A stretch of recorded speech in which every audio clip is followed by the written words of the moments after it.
Hello, my name is Grace Young from the Meridazine District, and today I want to share with you how I have grown in the Family Studies Project by learning from others, teaching others, and serving my community. The Family Studies Project is unique to me because it covers so many different subjects. I have learned about childcare, assisting senior citizens, financial literacy, and preparing for job interviews. I have gained knowledge from my high school business class and family and consumer science class, as well as my parents and grandmother. Family studies is really just what happens in our daily life. One of my family studies goals was to be a camp counselor for the Fantastic 4-H camp held at Rock Springs each summer. I met my goal by becoming a Kansas 4-H registered volunteer. Another requirement was to attend camp counselor orientation with my co-counselors. We learned at the orientation how to handle homesick campers as well as how to include everyone in your group, even if they do not want to be involved. I was so thankful for this training because I experienced both situations with my campers.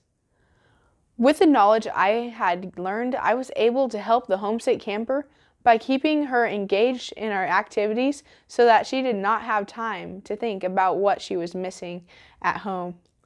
I also had a camper who did not want to participate with the group. I made a point with this camper to always include her and keep her involved. I left camp feeling like this camper did not enjoy herself or have a good experience. So imagine when I saw this camper at our county fair. She ran up to me, gave me a hug, and told me how she wants me to be her camp counselor next year because she had a really good time. This made me feel happy that I was able to have a positive impact on her. My most meaningful leadership experience was being chairperson for my 4-H club's benefit dinner. Our club received news that our 4-H member's grandfather was ill and facing a lot of medical expenses. This individual was very dear to us because he also coached our club for gavel games competitions and came to our meetings with his granddaughter. He had been involved with our county 4-H program for over 30 years. As a club, we decided to have a benefit chili feed for him. I put together an online sign-up sheet for the past and present club members so that they could assist with the fundraiser. I contacted the city council and they agreed to rent us the community building for free. A local bank donated all of the paper products for the dinner. The community really supported our efforts.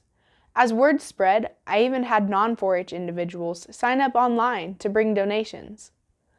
Over $10,000 was raised that day. We had a wonderful turnout, and everyone was able to visit and have a nice time.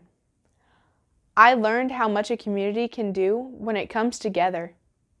I was also able to see what happens when a family member is terminally ill, how it affects their family and changes their daily life. The impact the illness had on the family emotionally and economically was enormous. But more importantly, I learned how to persevere through the sad times and how a family continues on even when their family dynamics are changed. I've had some wonderful opportunities to share some of my project experiences with others this past year. I was contacted by the Kansas 4-H Foundation to do an interview for the Foundation Fundamentals publication about my experiences in 4-H. The interview skills I had acquired through my family studies work helped me be relaxed and comfortable during the interview. My future goals include being a camp counselor again at Rock Springs and participating in facts judging at the Kansas State Fair. I also want to tour Kansas State University and explore family and consumer sciences degree options.